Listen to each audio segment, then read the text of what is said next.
Welcome to the back nine of this practice round for the tournament.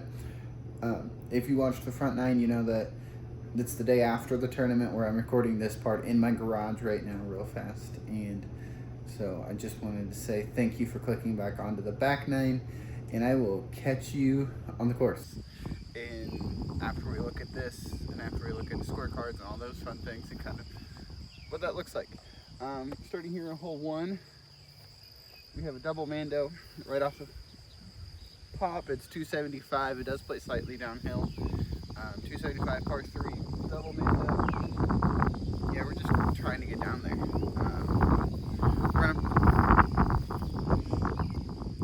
gonna do two off the top here, and then one. But I did warm up a little bit just for a little extra. So we're gonna go in the first.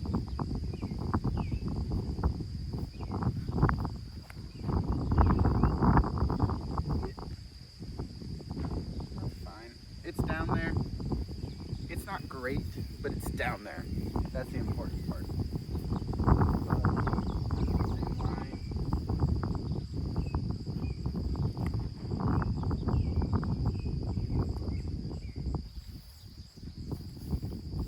Alright, the buzz might actually have a...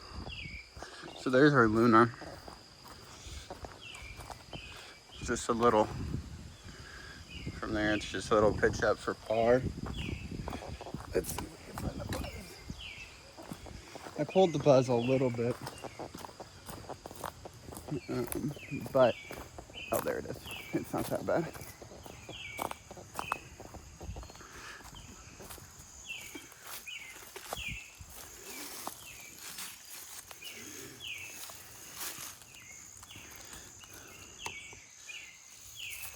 It's also just a picture.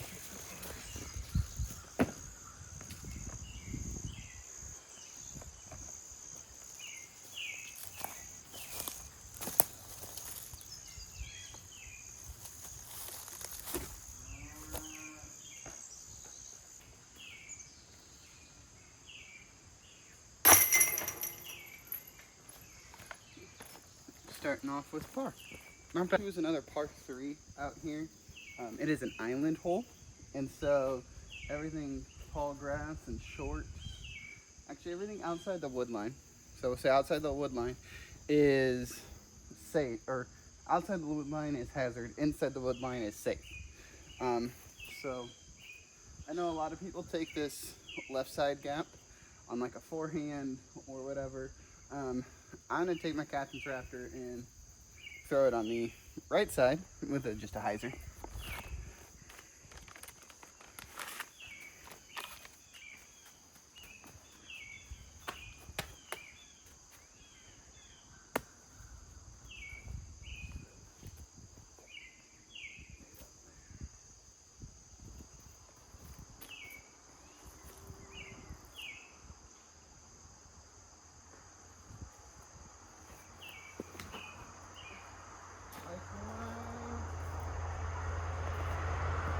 I like the line.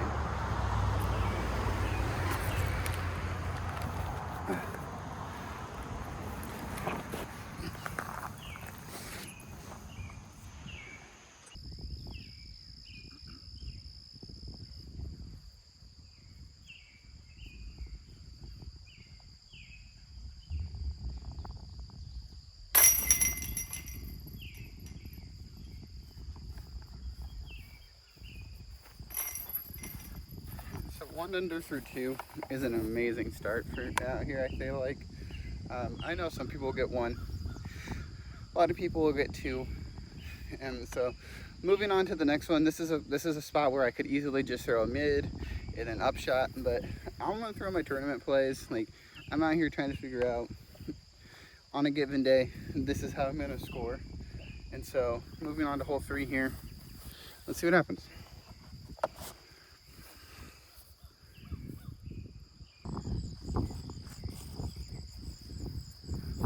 Hole 3 is 355 par 3.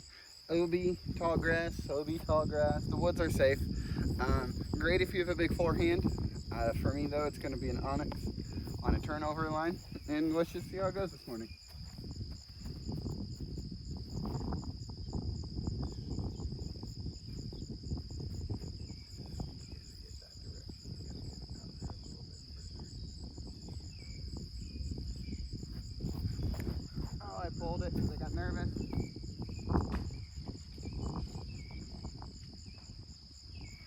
Not a terrible kick, but I got nervous of the wind. I was trying to hang it out wide. Here, let's see if I can do it with the cicada.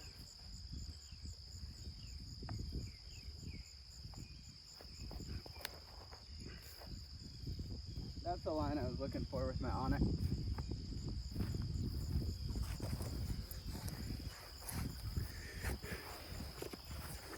I just got really nervous with the wind there, and so I didn't trust myself. Definitely should have thrown that shot better, but hey, that's why we're out here, trying to put some tournament pressure on it. It's kind of why I've decided to start filming some of these practice rounds. Try to make it feel like it's a real deal. Okay, let me see if you can get up and down.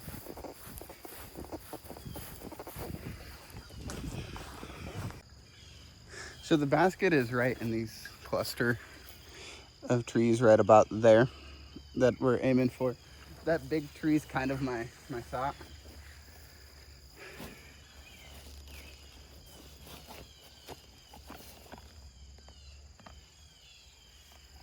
A few options here.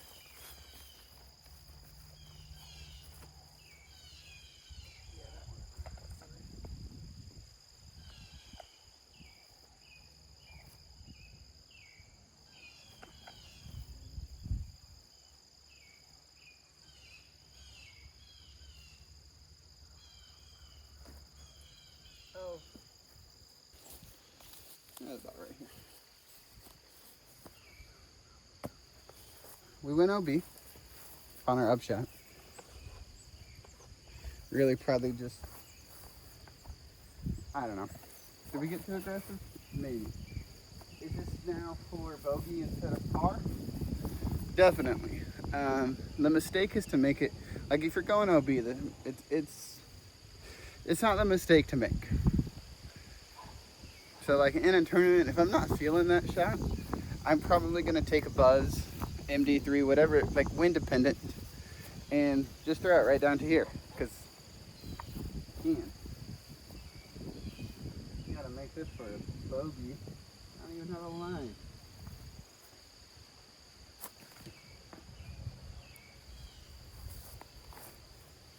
Yeah, that's a bad double.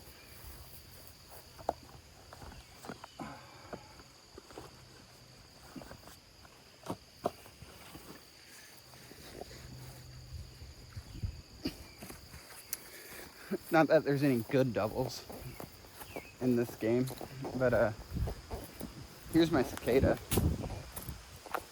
The second shot where I trusted the width. It is, it's right here. It's 4 paces away. Yeah. It's like 12 feet for birdie.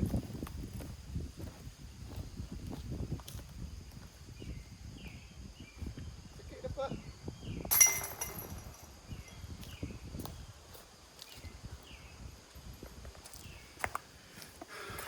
That's what happens when you trust the width of your shot and throw a good one, versus when you allow the wind to jack with you.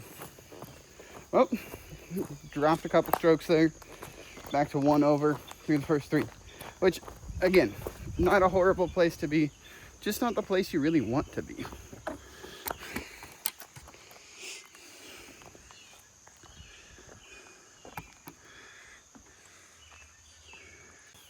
Par 3, 345. This is arguably the hardest hole on the course. You have to hit an initial gap here, and then you have to hit a further gap down there, and then you have to hit another gap. Yeah, it's a mess to get down there. But that being said, I'm between the Sagara and the Cicada. I might go Sagara so it doesn't get pulled down by the hill. I have a new Sagara at the house that might go in the bag. Oh, I have the onyx in here. No, I have the Athena in here too. I forgot. I put the Athena in the bag. Yeah, we're gonna try the Cigarra this morning.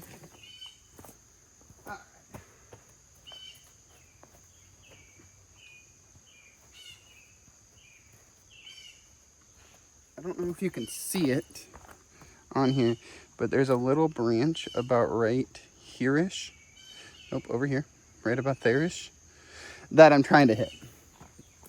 That's my aim point. If I get around that branch, I have a good shot of getting pretty clean down there.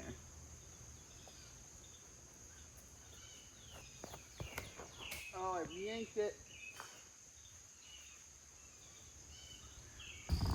My Cigarra is down in this thick stuff down here.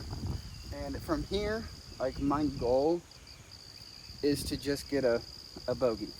Like I'm playing, there's still a 3-shot hole from here for me. Or 2-shot, whatever. My Cigarra's right there. It's in the middle. And so like that's a better spot.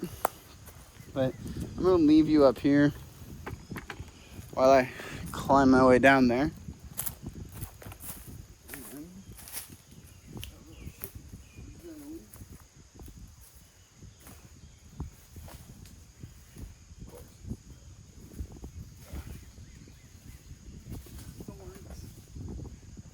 Alright, so we're gonna throw a little jawbreaker zone on a forehand. We're really just trying to get,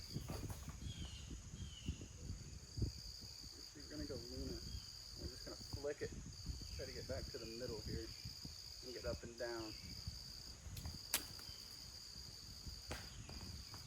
Oh, of course.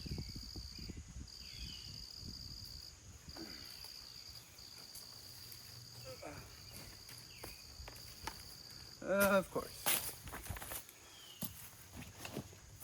I put it right behind a tree with the safer of the 2 shots, which means I'm gonna have to go forehand here. And I'm not loving that idea.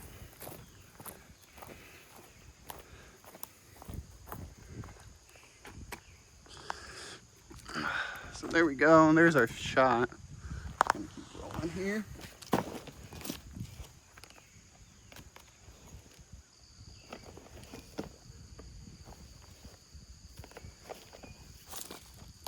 I have to go forehand. I think I'm gonna go zone forehand because I'm trying not to throw it super hard.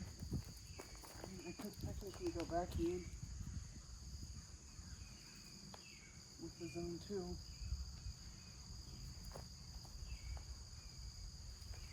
I feel like, I don't know. I have to work on this shot, so I might as well practice it, right?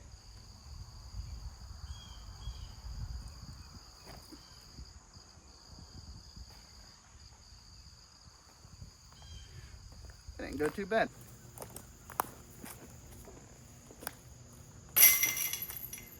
Well, we took the bogey like we wanted to from there. And honestly, like a bogey from there really isn't the worst deal. That hole usually averages well over par in a tournament. Like in a given tournament, it'll average at least 5, like near 5. And so I'm not too mad about a bogey there. It's not one of those like, oh, you got to get this one. But it is rough because now we're 2 over instead of, 1 over even par. 3 is the one that really messed us up this morning. All right, hole 5 here is a left to right shot. It is 225. In the winter, there's a really nice hyzer line. I don't even know if you can actually see the hole. Oh, you can see the hole. Great. What a spot. There's a nice hyzer line that, even though it's not fully there, I consider it on a regular basis. I'm going to throw this because I'm going to go roach because I don't have to throw it quite as hard. same action. Let's see. Oh, I left that left side. I leaked that out left. I was aiming for the middle gap there, and I just let it go early. I should probably get a forehand for this hole, but I don't have one, so it is what it is. Not really the drive we want because, again, we're laying up for par. But, I mean, what do you do, right? You threw a bad shot. You deserve a par.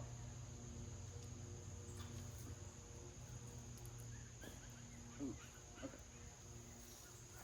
I thought that was going to get up and roll on me.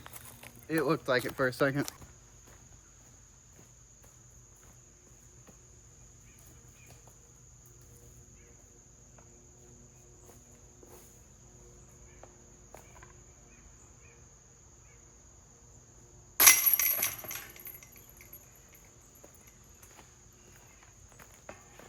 It was definitely further than I thought it was for that par save, but needless to say, it's done. It's saved. Hole 6 is a par 4, probably my favorite hole on the course. If I'm being honest, it's a great 2-shot par 4, but if you have a big, like, forehand or turnover, like, you can get down there for an eagle look, and so it's very possible. But it's a par 4, it's only 350. You pretty much have to hit this initial gap like relatively straight, and then just slightly curves, not even curves, but it slightly veers off to the right. We're almost dead in line with the basket, but the fairway kind of travels a little bit left and then back to the right. The sign is a little over dramatic in my opinion, but I don't know. We're just trying to get a birdie here. We're not trying to do anything crazy, so I think we're gonna go Luna off the tee. We're gonna go Luna. Typically I go Buzz, but I'm feeling the Luna today.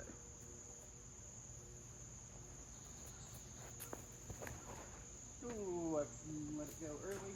Hit a tree. All right, well, I'm gonna throw the Buzz. I know I said 1 shot, but my rules.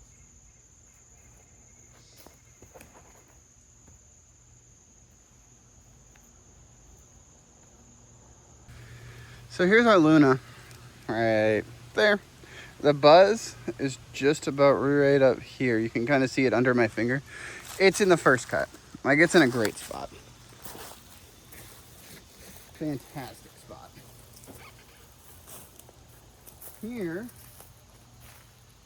I don't really have the backhand gap. And maybe we go shot forehand through this one.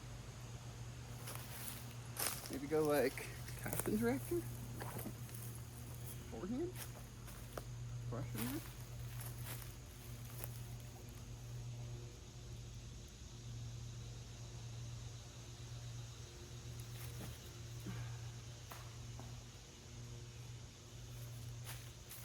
It got up there. It's a putt.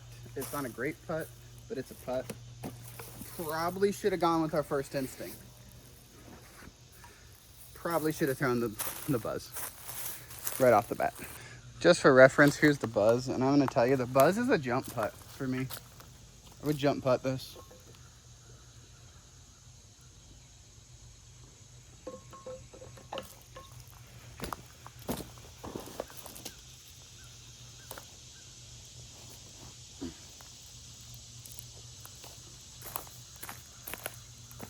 Maybe it changed it and putt it.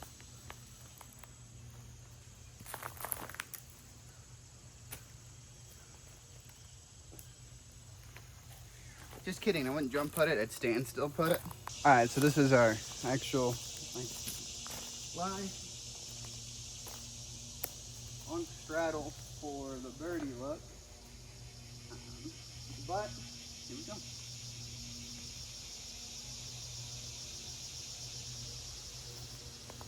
Short. That's better. Irby with birdie.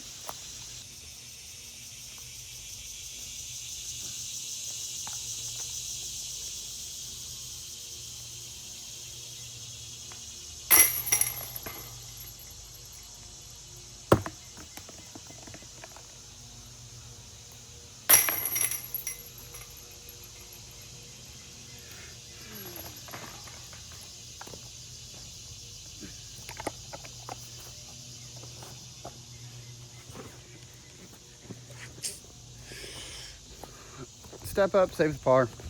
That's kind of what you have to do in that given situation. You can't really, I don't know. You can birdie it from some of those spots. Woo, there's a tree there. But the likelihood of birdieing from those spots is just small. And so, I don't know. It's just one of those where you're hoping for the best. Hoping for the best. Sun's starting to come out now, finally. Hole 7 is really, really hard to film. But it is a par 3. It is 250. Wow, you are a horrible slant.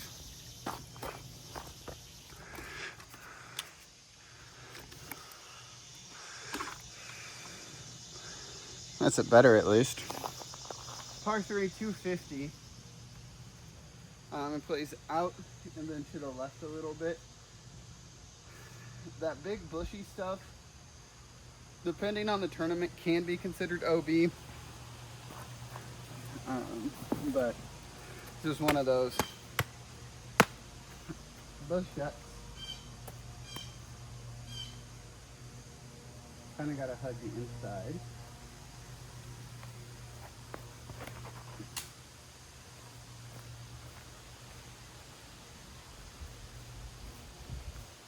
I think it's good. I think it's good. I did hug the inside like I wanted to. So that's promising. Not the closest shot ever, and I have a little straddle putt, but hey, at this rate, we'll take it.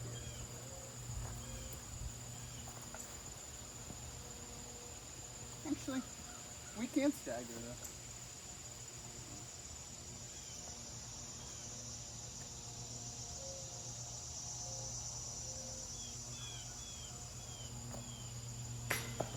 Get it. There.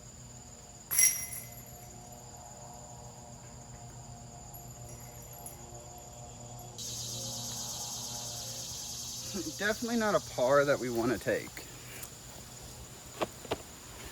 Especially from that close. Like I was like having a putt. Like that's the goal. And I had one and I missed it. I missed it low, but you know, story of my life.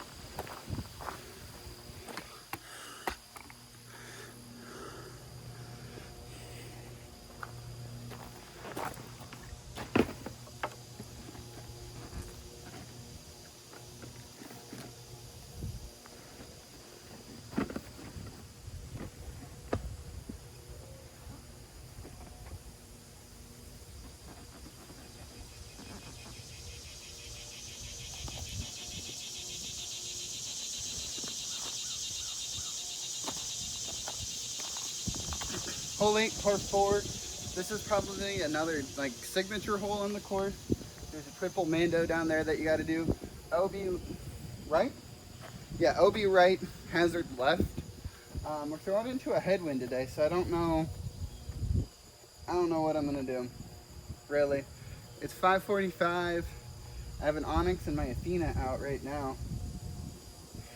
We might go Onyx and just try to smooth it and just kind of let the wind do the work. Trying to go right over that cicadas, of course. Trying to go right over that bush right out there.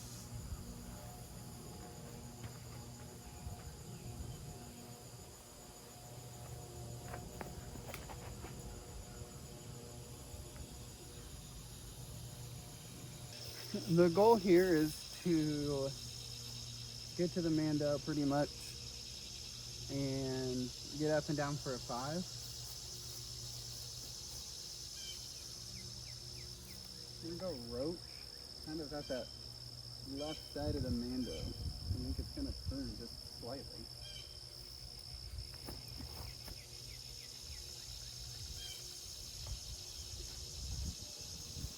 I don't know if I could have thrown that any better.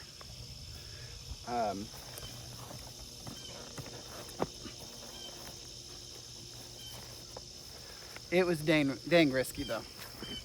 That was a big risk. I didn't really mean to throw that risky. I definitely thought I was clipping the Mando or missing it, which would have been detrimental because I've already went OB. And then to go and miss the Mando next, you're looking at what is that? I'd be throwing 3. Stroke penalty would be 4. Throwing 5 from the drop zone.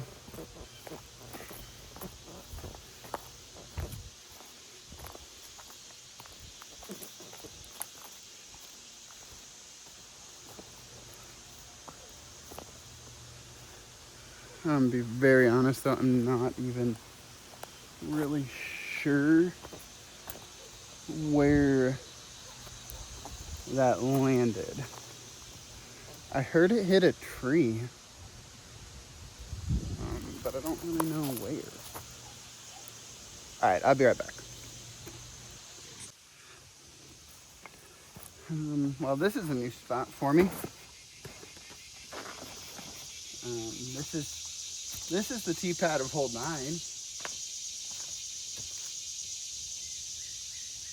What a bizarre.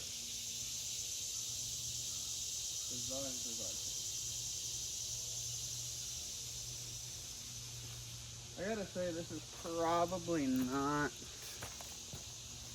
I think from here it's getting up and down for 6. My goal was 5.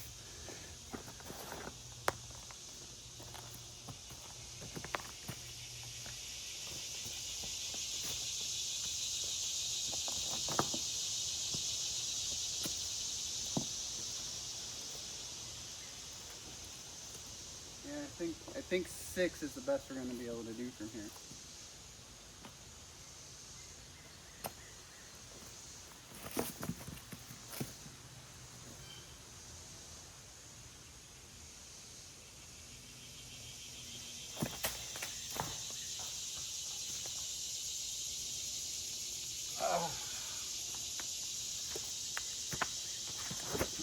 Options were limited, as they may say.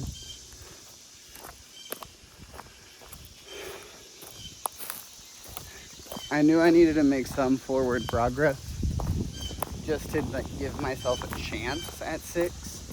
And so I decided to rip the swarm through the limbs. And I think that was a good choice.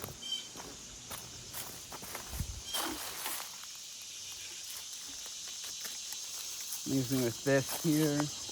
But yeah, I think that was a fine choice because from here I think I can cut it and feel confident that I'm going to get it there.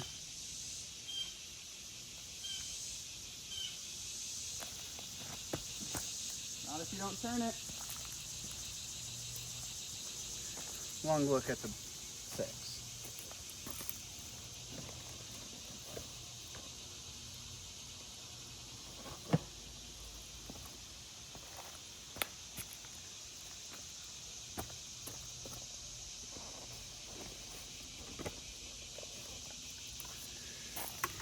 That was, I probably should have gone with the roach there, which is slightly, it's more understable than my pixels. I wouldn't have had to focus on turning it as much. If you remember, I had that keystone in the bag, and I still have that keystone. Like, it's not like it's gone for good. It's just, I'm trying something new.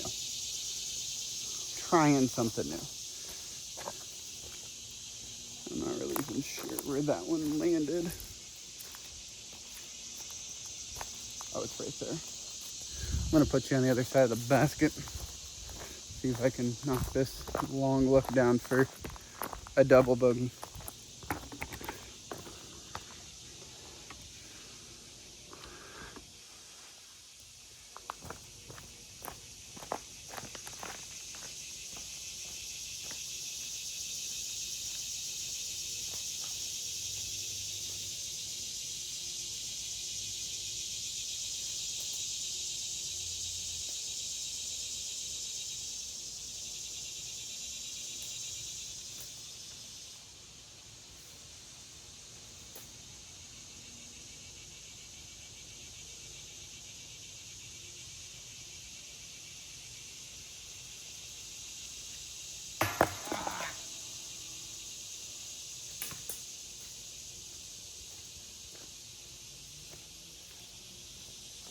That felt really good out of my hand. I'm glad I missed it right.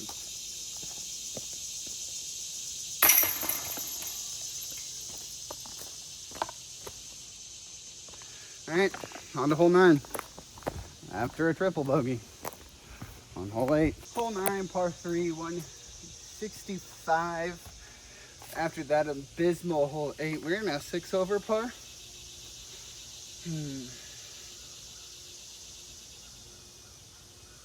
Right? No. We're 5 over par. Whatever.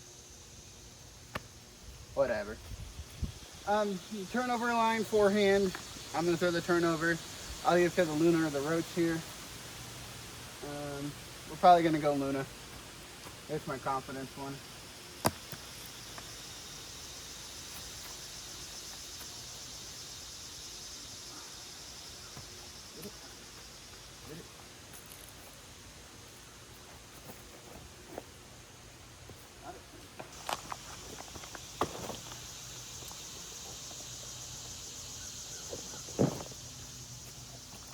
So we have an outside look. I mean, it's not great by any means. This is definitely one I would like to get, but not one that I'm like, oh, I gotta get it.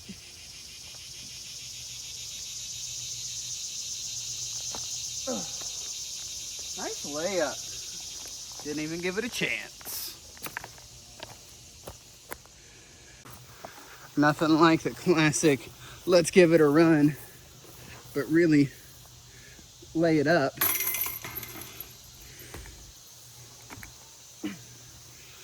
Attack on the putting greens. That's my favorite. Yeah, give it a run. You didn't run nothing. You laid it up like a jump. All right, well, front 9, not great. 5 over par. And I think,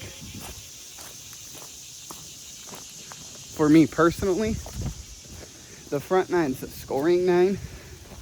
Obviously, there's just walk through a spider web. Obviously, there's scoring opportunities. Hold on.